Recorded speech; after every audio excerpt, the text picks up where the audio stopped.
Hello, everybody. Welcome to our webinar today. Unfortunately, we're having some issues with our captioner, and our communications team is working in the background to settle those issues. My name is Rostam Dadian, the Policy Associate at Respectability. Today, we're going to be talking about registering to vote and getting involved in political campaigns. I am a light-skinned Middle Eastern man with curly brown hair, wearing a teal shirt. I'm going to pass it along to our participants to introduce themselves, and I'll start with Stacy. Go ahead, Stacy. Hi, everyone. My name is Stacy Cervenka. I'm the Senior Director of Policy here at Respectability, and I work with congressional offices, federal agencies, state agencies, and state legislatures to improve laws and regulations that make life more equitable for people with disabilities. And I am a middle-aged, light-skinned white woman. My pronouns are she and her. Alexia, would you go ahead and introduce yourself, please? Hello, everyone. My name is Alexia Kemmerling. My pronouns are she, her. For a visual description, I am a young white woman with shoulder-length wavy blonde hair. I have clear glasses. I'm wearing a black sweater and a small gold necklace that says vote. And I am the Rev Up coordinator. Rev Up is a program from the American Association of People with Disabilities. It stands for Register, Educate, Vote, Use Your Power. And its mission is to build civic engagement in the disability community and improve election accessibility. So I'm super excited to be here. Thank you, Alexia. Liz, would you go ahead and introduce yourself, please? Yes, and thank you for having me. Um, my name is Liz Weintraub. I'm the Senior Advocacy Specialist at the AUCD. And for those of you who don't know what AUCD is, we represent 3 different networks doing a lot of the advocacy work and research and learning and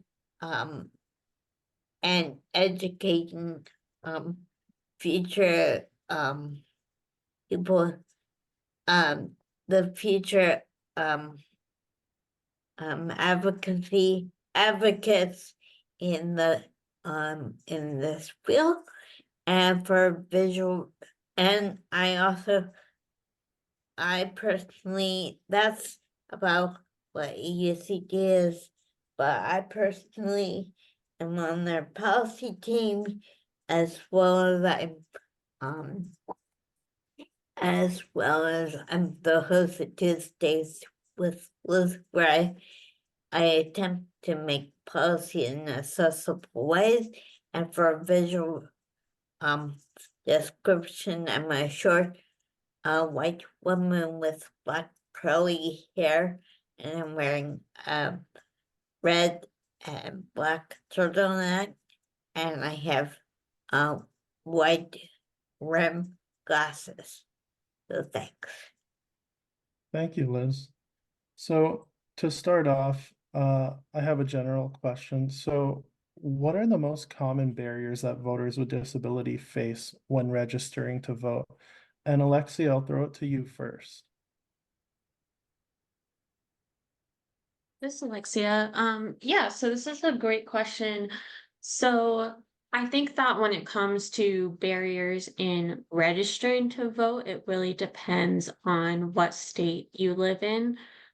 Some states more frequently use automatic voter registration, and some states require you to go in and register to vote either online or by sending in a mail application. So I think it really, first of all, depends on where you live, but I think in general, people with disabilities might experience barriers registering to vote simply by prejudice or ableist stereotypes that they might encounter from friends, family, election workers, even. If you have a guardian that can impact your right to vote in some states. And in some states, it can just be kind of confusing whether or not having a guardian impacts your right to vote. So that might be a barrier, is just determining whether or not you are eligible. And then I think also, just when it comes to registering, understanding what your options are for voting, and what might be accessible to you and available to you based on the state that you live in. And sometimes that information can be really difficult to find. It can be hard to understand. A lot of times the information about registering to vote is not in plain language. And the county website itself might not even be accessible to people who use screen readers or other assistive technology. Even though it's required by law to be accessible, we know that in many cases it's not. So finding that information and being able to understand it and access it can also be a barrier for people. Excellent. Thank you, Alexia. Stacy, I'll throw it to you too. What are the most common barriers that people with disability face when registering to vote? People with disabilities can face barriers at all stages of registering to vote.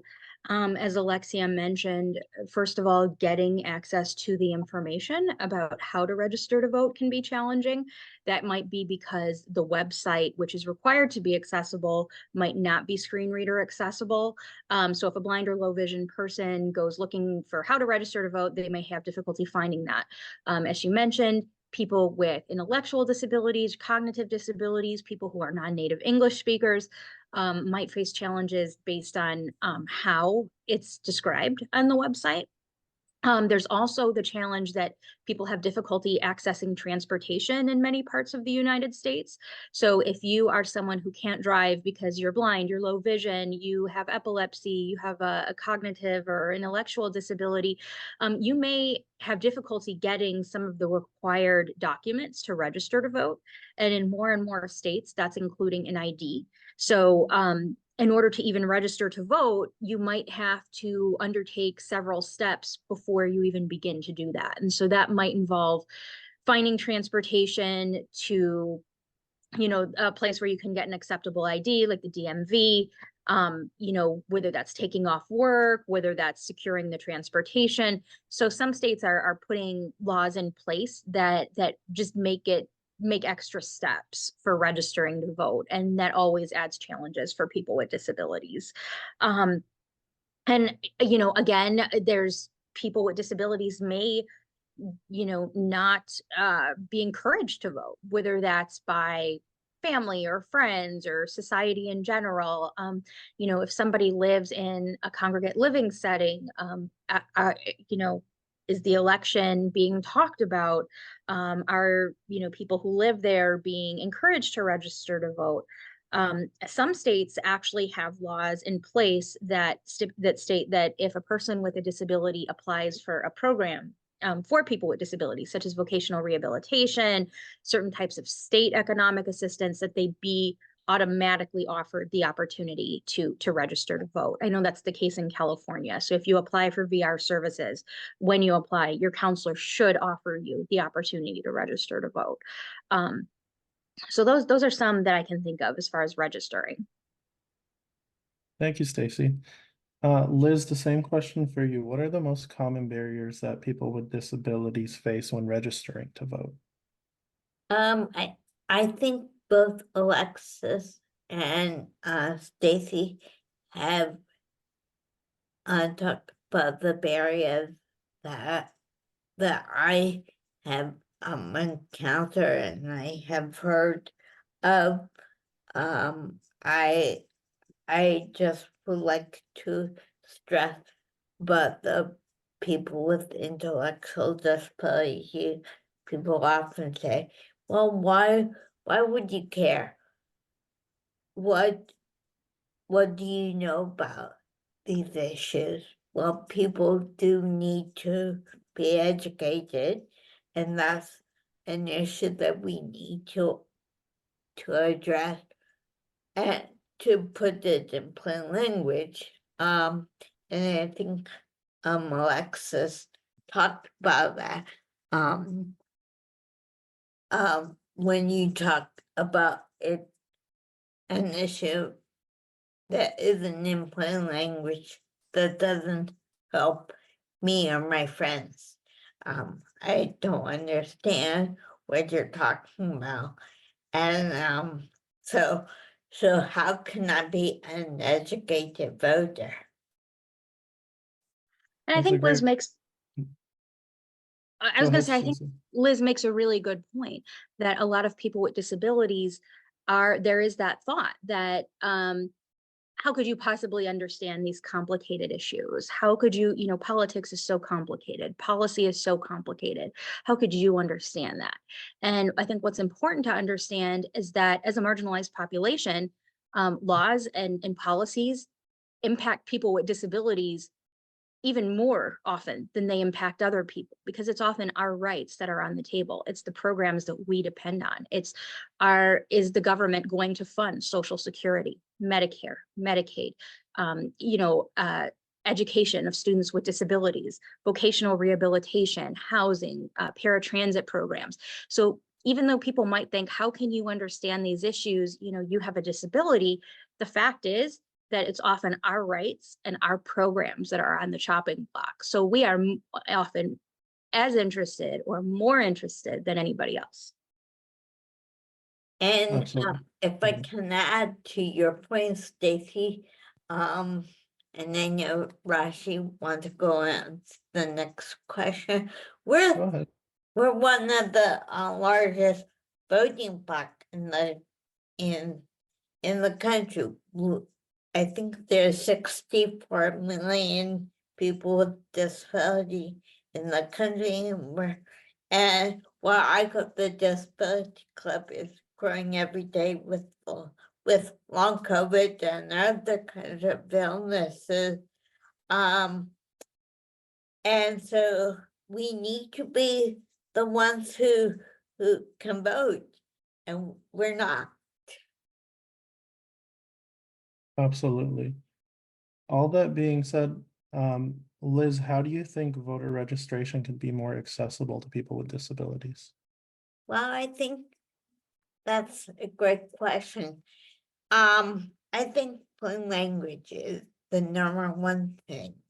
I think asking me, finding a ride to the voting place. I live about 3 or 4 blocks from my voting place.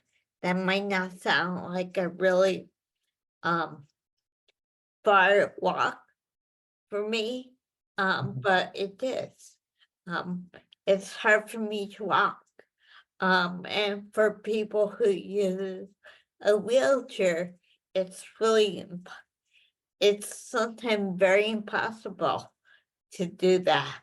I think putting things in using things accessible in alternative formats like Braille or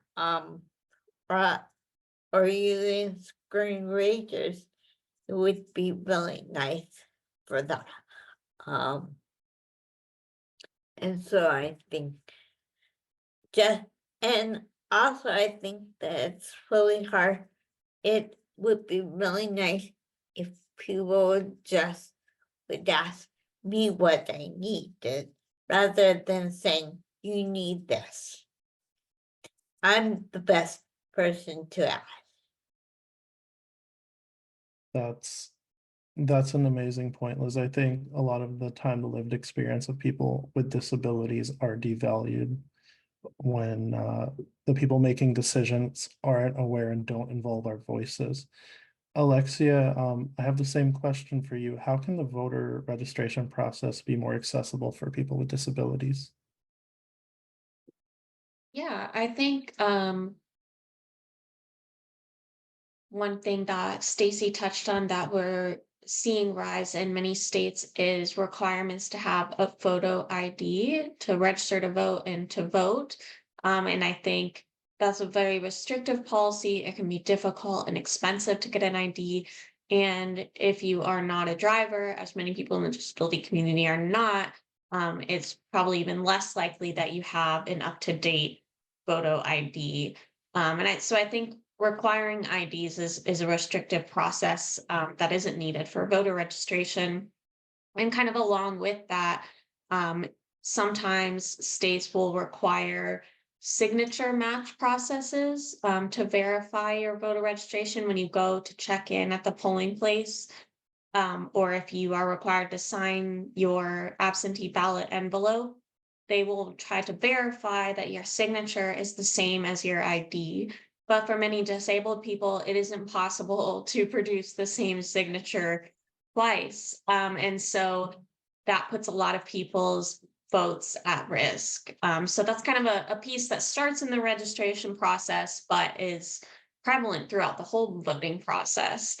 And then I think I would also just say making online voter registration available and accessible in every state is another good accessibility process.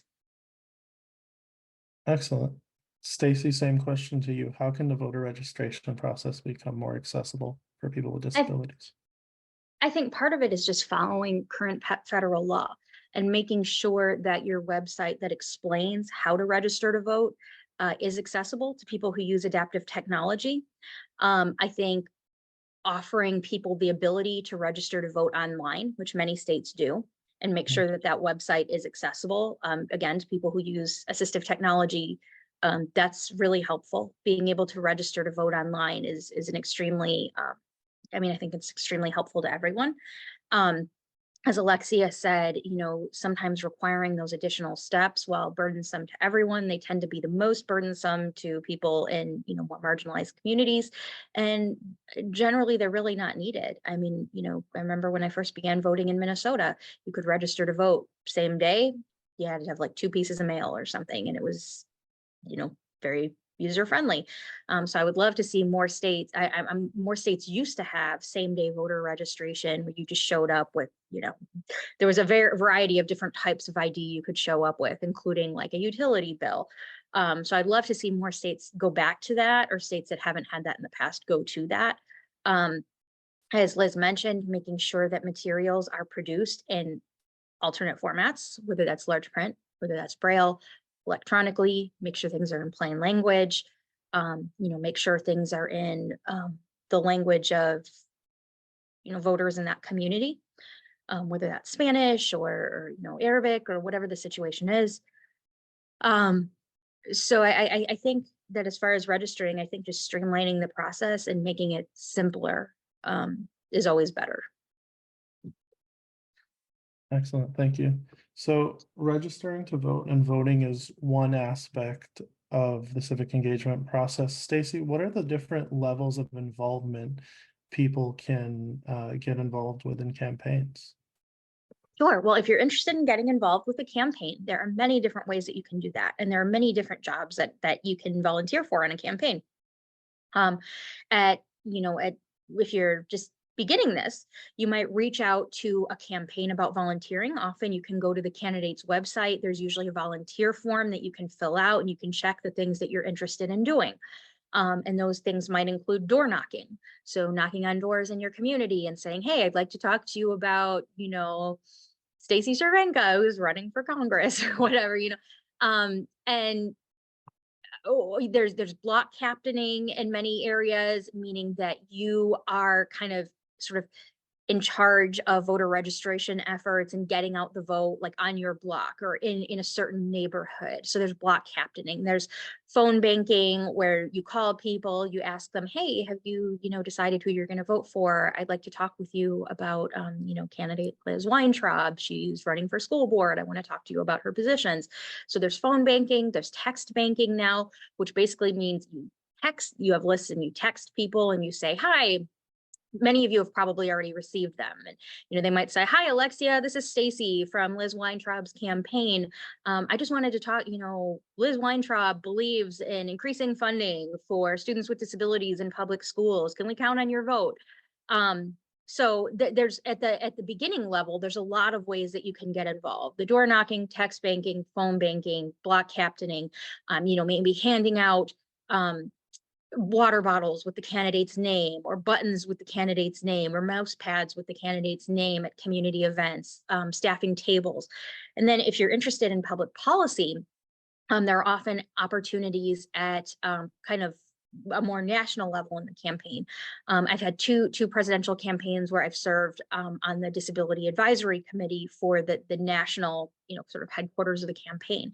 And in that capacity, you help advise the campaign on how to reach out to the disability community, like ways to involve the disability community, ways to be accessible to the disability community, ways to be welcoming, and also advising them on their disability policy. So we crafted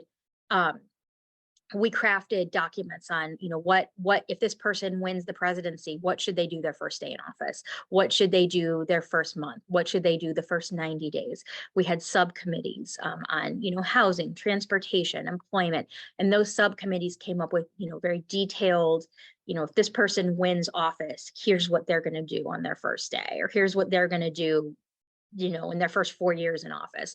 So if you're interested in public policy, getting involved in the campaign on a national level can also be possible. And generally at that point, you probably already know people who are working in that space, and you probably already know someone who's like working on the campaign, and often it's just reaching out to them or reaching out to the campaign in general.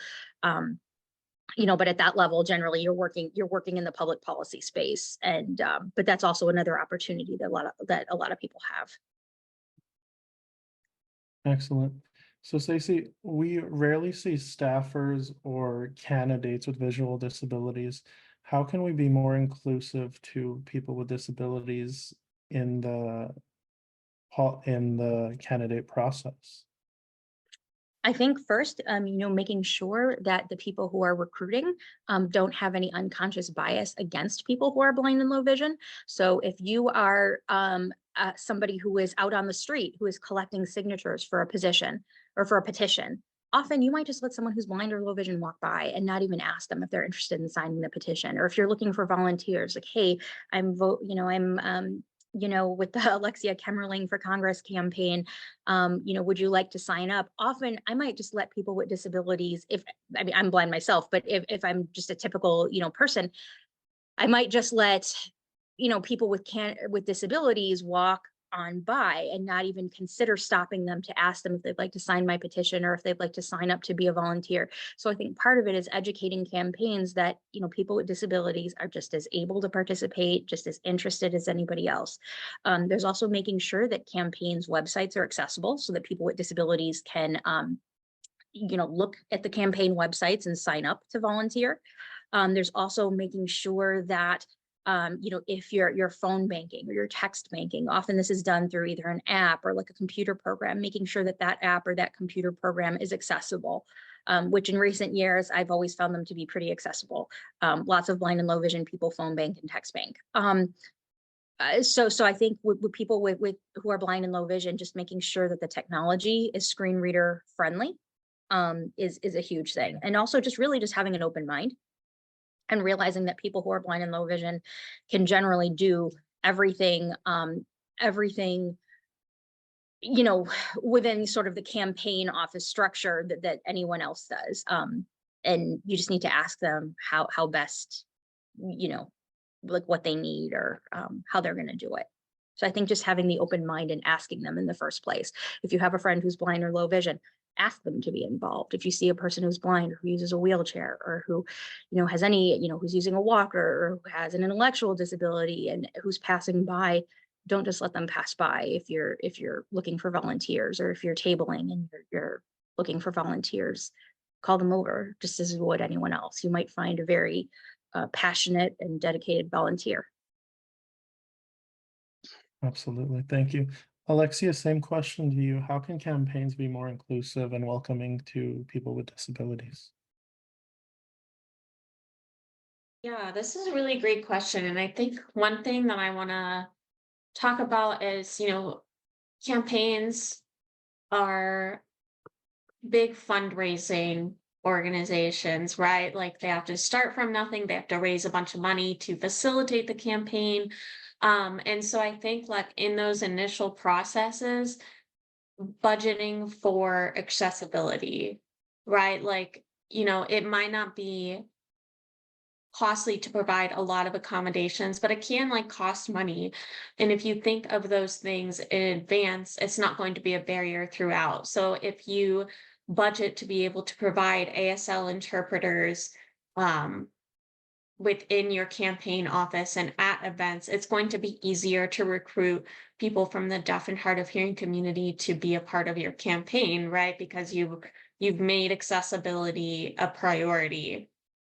And I think that is one really big piece in terms of bringing disabled people and deaf people into the work. And I think also just thinking about disability in terms of the policies of your campaign, right? Like if your campaign does not mention disability at all, or consider accessible housing when you're talking about housing, or consider home and community-based services when you're talking about healthcare, you're not going to attract disabled people to work on your campaign, right?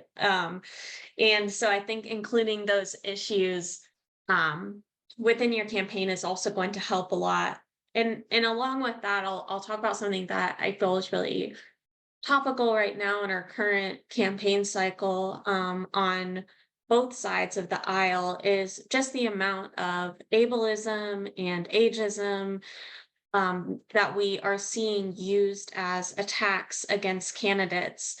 And AAPD, American Association of People with Disabilities, where I work, we sent a letter to both the Republican National Convention and the Democratic National Convention calling on them to stop using this harmful language. Not only does it contribute to bias and very harmful outcomes in our community, but it also is not bringing more people into the work, and things like seeing those kinds of language used in at this high level public conversation is not going to encourage more disabled candidates to run for office, right? It's probably going to have the opposite effect. So I think also just thinking about the general policies and language of your campaign is just as important as thinking about the practices within your campaign for how you're going to make it accessible, both for having more disabled staff and for reaching more people with disabilities. I also really want to make this point, and I know it's something that happens a lot. Just as you would not have someone, it is not okay to consider your disability outreach only hiring like family members of people with disabilities or people who have a disabled friend. That's not hiring a person with a disability. That's not getting the disability perspective. Just as you would not hire a man and say, well, he's got a wife, you know, he brings the women's perspective. It's, you know, hiring or having, you know, a parent of someone with a disability speak might be fine for many reasons. But no, that is not having a person with a disability speak. That is not someone who's bringing a true disability perspective. And that often happens in campaigns. I remember maybe about 8 to 10 years ago, there was a campaign where they were looking for someone with a disability for a commercial. And they looked far and wide, and a lot of people were interested, and who they ended up hiring was like a parent of a person with a disability. And the disability community was so disappointed for this lost opportunity. So having, you know, hey, my aunt has a disability, that is not the same as I have a disability. Just as you would not say, hi, you know, I have a family member who is, you know, a different race, therefore I can speak for this community. It's the same for people with disabilities. People with disabilities, we speak for ourselves. Absolutely.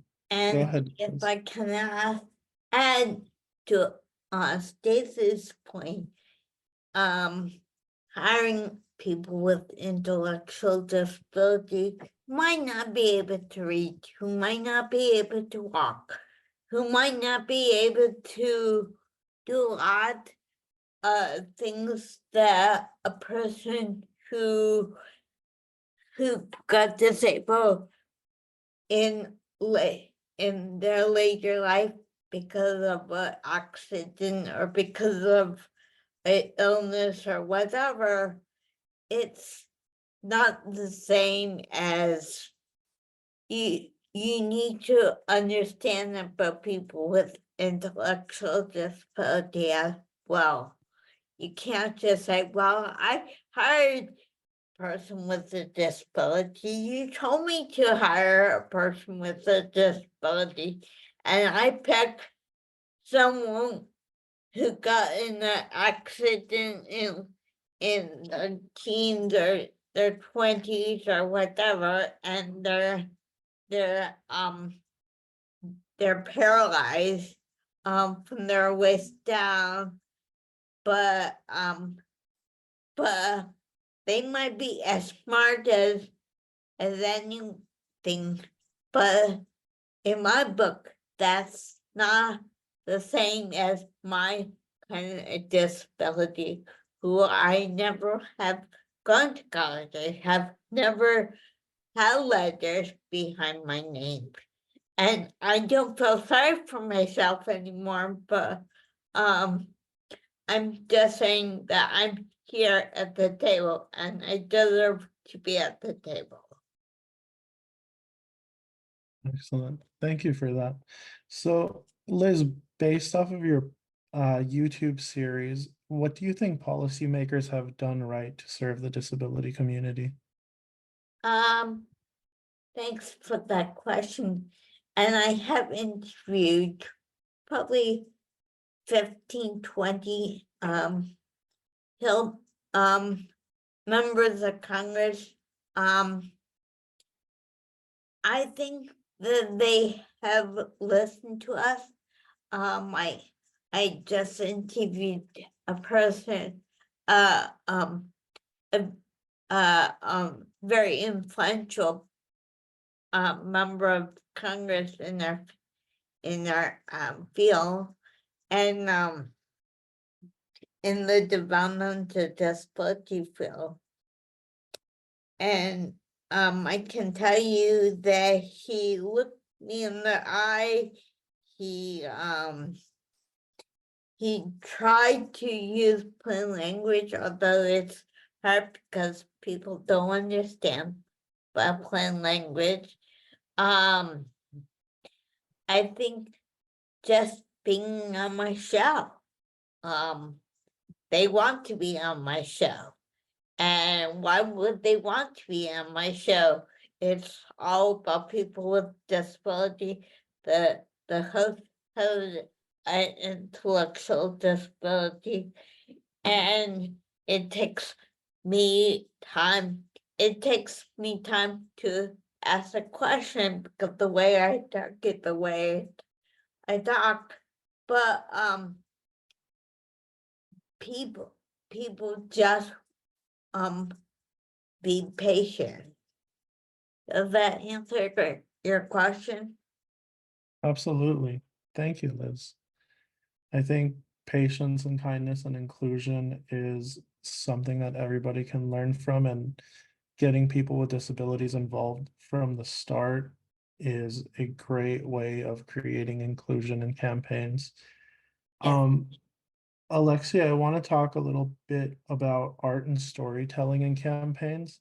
Do you think art and storytelling in campaigns are a better method than the standard campaign strategy? This is Alexia. This is a great question.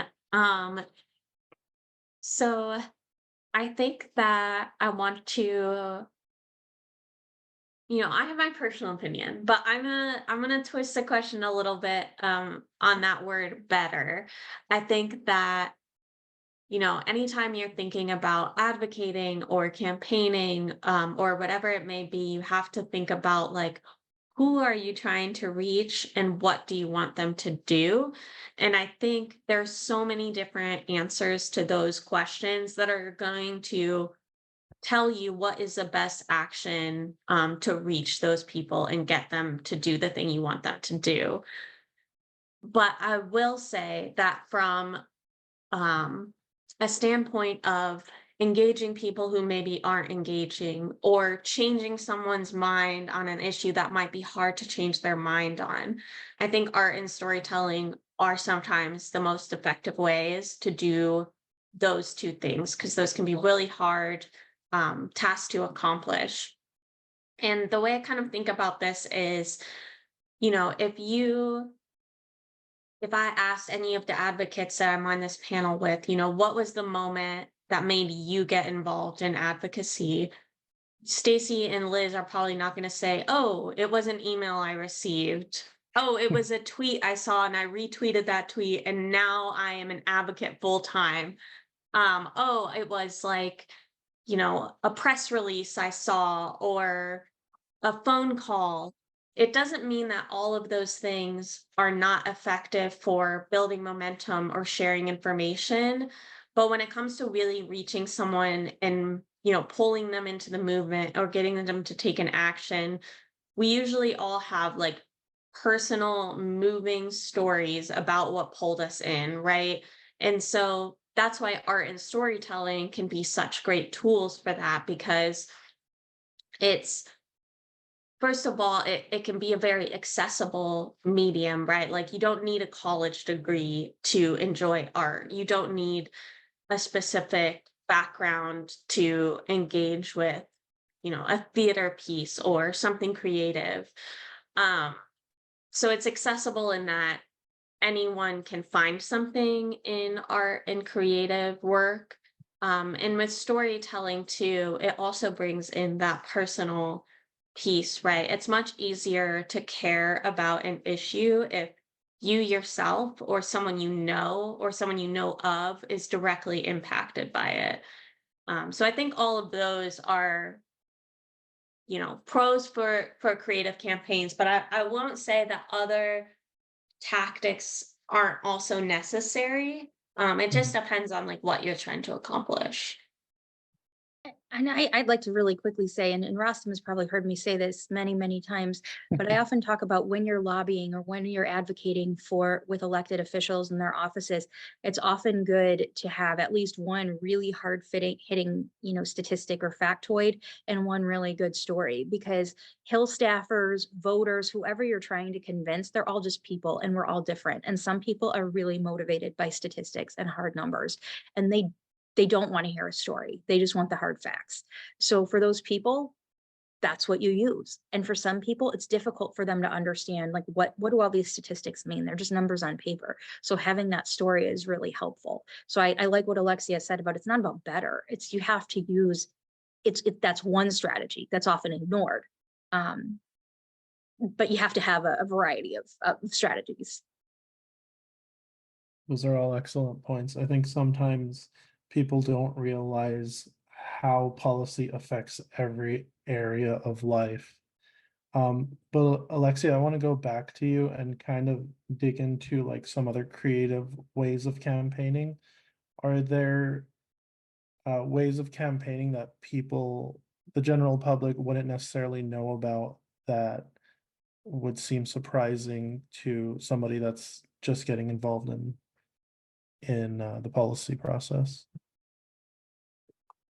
Yeah, I think that's a really good question. And I really like that you use the word surprise, because I think that a good creative action is going to catch someone by surprise, right? It's going to pique their interest. I think there are so many different creative strategies that I've seen out there, and I kind of want to use one not from campaign, but from the Rev Up Network.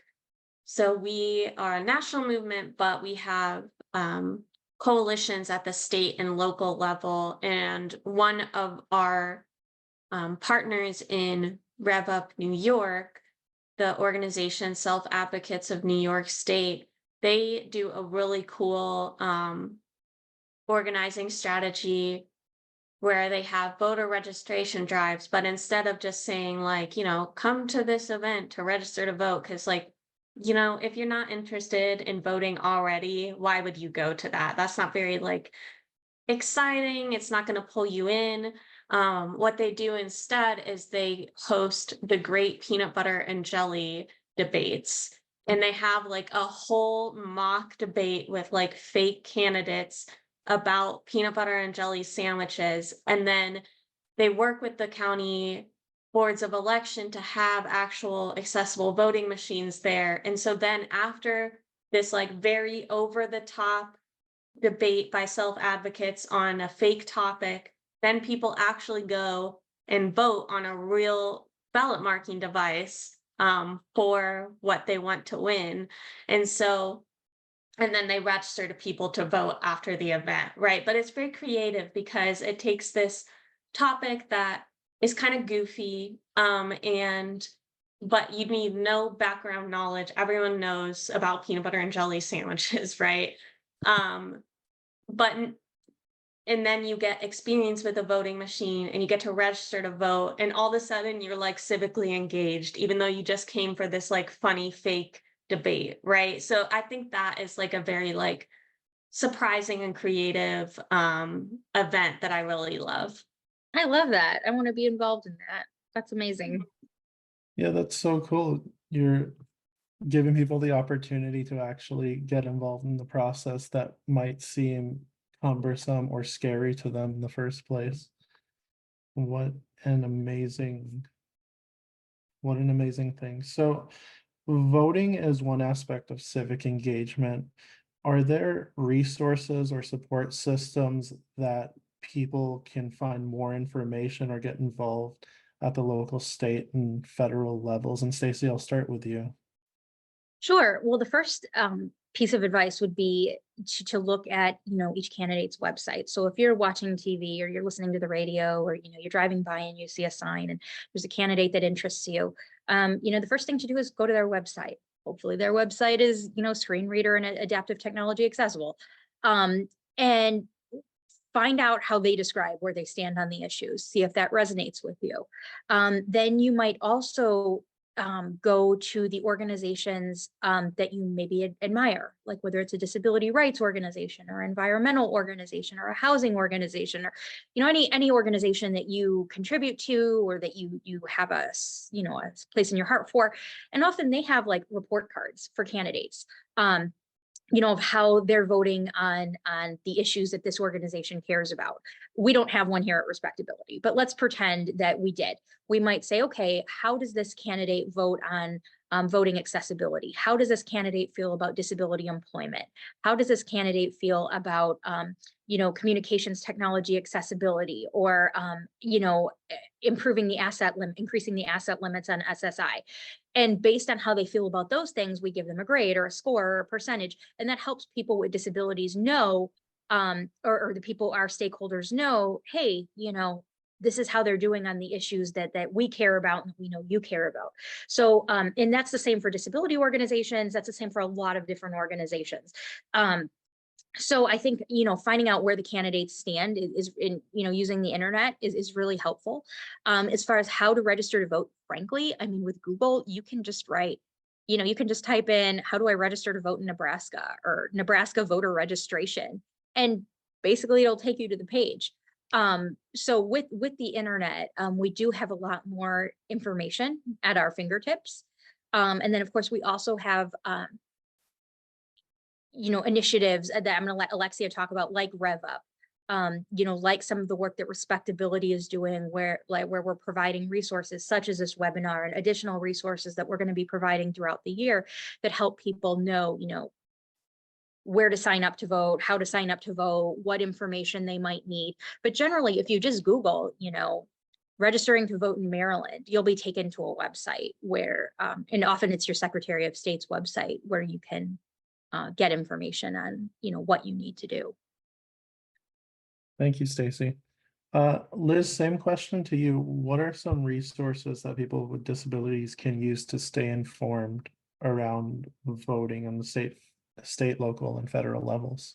Well, Tuesdays with Liz, and I hate to make Right, the best way, me, but that's the reason why I started Tuesdays with Liz. It really came from my idea. I think all ideas is sometimes all about yourself. So I would go and you can understand the issues. And therefore you can vote on the way that you want to vote, or talk about the issue the way you want to talk about them. The other issue resources are AUCD have a lot of plain language flyers and materials that we put out to on how to vote, how to get involved with voting. You could go to League of Women Voters. So those are some ideas. Thank you, Liz. And I encourage you to go follow Tuesdays with Liz on YouTube. Alexio, could you explain some of the resources that RevUp has and any other support systems that people with disabilities can be informed when it comes to voting? Yeah, definitely. So RevUp, we have 4 national meetings per year, so anyone can join. You don't have to be in a RevUp coalition, but it's a really great way to learn about what's going on nationally, what's going on at the state level, what are other states doing, how can you get involved. You can also go to our website and get connected to the RevUp coalition in your area, or if there's not one, you can work with me to start one.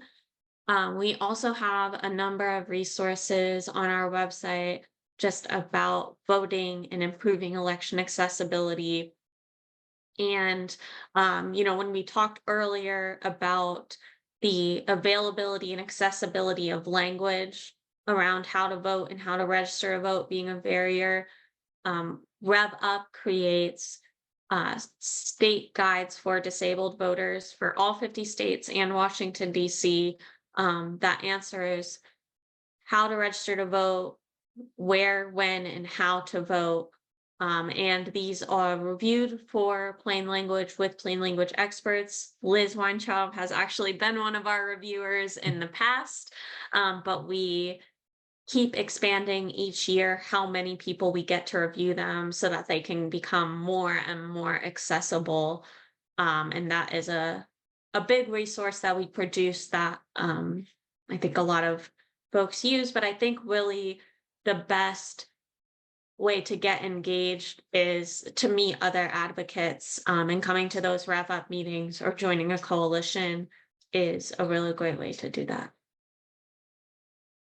Excellent. Yeah, I think finding your network is important because it keeps you engaged. That's a great point. So if I were a young person with a disability, what advice would you give me, Alexia, if I was just starting on my policy journey? Oh man, this is a really good question. I think I would say a few things. One, I would say you're not alone in this journey. I think if you've been pulled into advocacy, and you don't yet know the full scope of disabled people who are out here doing this work, who have been doing this work for decades, it can feel like really daunting. And if you're not connected to the community yet, you might feel like more alone. But know that there are so many people out there doing the work. And if there's an issue that you're passionate about, chances are there are some disabled leaders who are out there passionate about it too. And you just have to find them. And then I would also say that advocacy sometimes means doing 100 different things, and never knowing which is the one or which is the 20 that moved the issue forward. And you kind of have to make peace with that, right? Like you have to just keep trying things year after year, trying different things, doing the same things again and again. It can be exhausting, and it can be hard not knowing, like, okay, which of the things that I did were actually worth it, because sometimes it's a combination of a lot of little things. And so just remembering that all the work you're putting in is moving the needle forward, even if you don't get to see it immediately. It's like applying for a job or dating. You never know which is going to be the job Yeah. application that gets you the job. You might apply for 20 and, you know, you get the 21st, and it's a good thing you continued applying, or you mean, you know, you Yeah. just keep plugging away. Yeah, you only need one, right? So, Exactly. Stacy, same to you. What's some advice you'd give to a young disabled person getting started in their policy journey? The two pieces of advice that I would give, number one is what Alexia said: get involved in the disability community, whether that's the cross disability community or, you know, a community of people with the disability that you happen to have.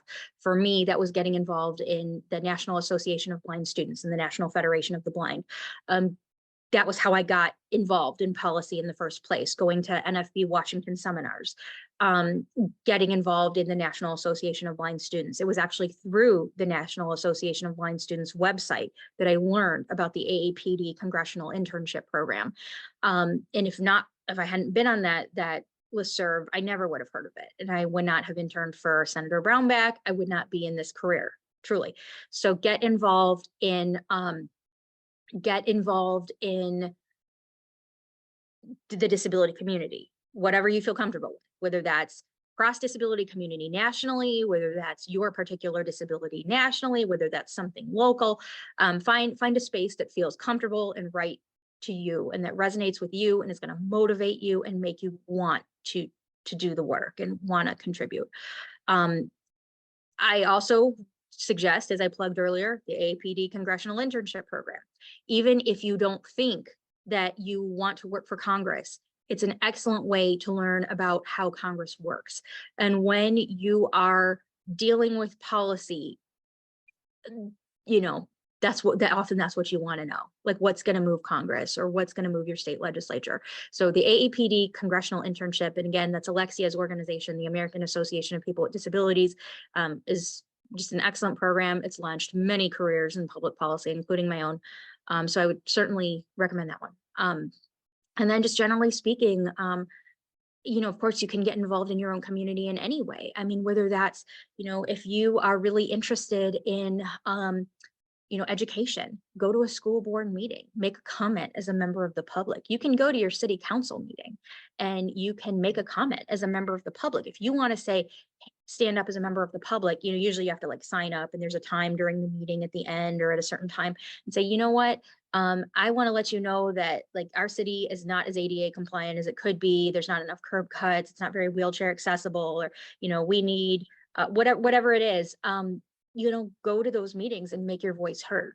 So that's useful to do, but connecting with the disability community is a powerful way to do that, and probably the most effective way to do that. Those are some great suggestions. Thanks, Stacy. Liz, what about you? If you were to give any advice to a young disabled person, what would it be when it comes to their policy journey? I would just say to fight your way into the door. That's how I did it. No one thought that I could do this. No one thought that I could work in the policy arena. I don't have a letters behind my name, no, or a degree. But somehow I got people who believe in myself, me, and I think be educated and learn and have somebody who will help you to understand these issues, and not to say, oh yeah, you can't do this. Well, yes, you can. If you sat down with me and explain things in a way that I would understand, then you know I can be a policy person just as much as you can be. Thank you, Liz. All important messages. I want to give a little bit of space to my panelists to give a final thought, and if you don't have anything to share, that's okay too. Liz, I want to start with you. I would just say voting is so important. It's as American citizen, it's one of the rights that I take very seriously. And so I want to encourage everyone to vote, and it's harder to vote these days for people. There's laws in all kinds of states that are saying that we can't vote and we can't get water, and it's hard for us to walk, and I mean it's hard for us to stand in line, but we need to vote. We need to vote. So take that seriously, and if you need help with that, there are a lot of organizations, the Protection and Advocacy Organization, is one of them. It's now called Disability Rights Network, and every state has one of them, and you can, if you're not being treated fairly, you can go to them. You can, there are other organizations, but just, we need to vote. Absolutely. Thank you, Liz. Alexia, what about you? Do you have any final thoughts? Yeah, I think I would just say thank you for having us, and I'm so happy to be on a panel with Liz and Stacy, and to be part of the many amazing disabled people who are working on civic engagement, and working to make it more accessible for people with disabilities to get involved. Thank you. Stacy, what about you? I think the two things I would say is that, to echo Liz, I mean, you need to find a way to get involved. And whether that's, volunteering for a candidate, volunteering as a poll worker, like we talked about, showing up at your city council meeting or your education meeting. That's often a great way. A lot of citizens don't do that. I actually showed up at our city's transportation board meeting as just a member of the public. I had my kids with me. I had my baby in a front carrier. I went up to the microphone and talked and said my piece. It was very passionate, wasn't super flattering to the city's public transportation system. And little did I know, a few weeks later, I got called and asked if I was interested in serving on the mayor's transportation board. So sometimes you'll meet people at those meetings and you'll find ways to get involved in local activism in your community, at those city council meetings, at those board meetings. And the other final thing I'd like to say, to any campaigns that are watching, or anybody who's looking to get people with disabilities involved in their cause or involved in their campaign, people with disabilities are a cross-section of American society. We represent every gender, every race, every sexual orientation, religion, political persuasion, geographic location, nationality, immigration status, everything you can possibly think of. So we are not a community that you want to ignore. I think sometimes parties or candidates will either think, oh, it's not even worth it. People with disabilities all vote one way or vote for this party or that party. Or they'll think, oh, well, we have people with disabilities in the bag. People with disabilities all vote for us anyway, so we don't even need to try. And that's not true. Your grandmother who uses a walker and lives out in a farm community in Nebraska is a person with a disability, as is an activist on a college campus. So all political parties, all campaigns should be looking to include people with disabilities, because if you are a candidate or you are a campaign, there's a person with a disability out there, probably many, who are your target audience. And, they're disabled soccer moms, they're disabled, LGBTQ activists, they're disabled NASCAR dads. I mean, we're everybody. So there's a place in your campaign for us. Absolutely. Thank you, everybody. Thank you to my panelists and everybody who's watching. Please take the time to take the survey at the end of this webinar, and we will have a fully captioned version of this on social media. We will see you on May 1st for our second civic engagement webinar. Have a great day. Take care.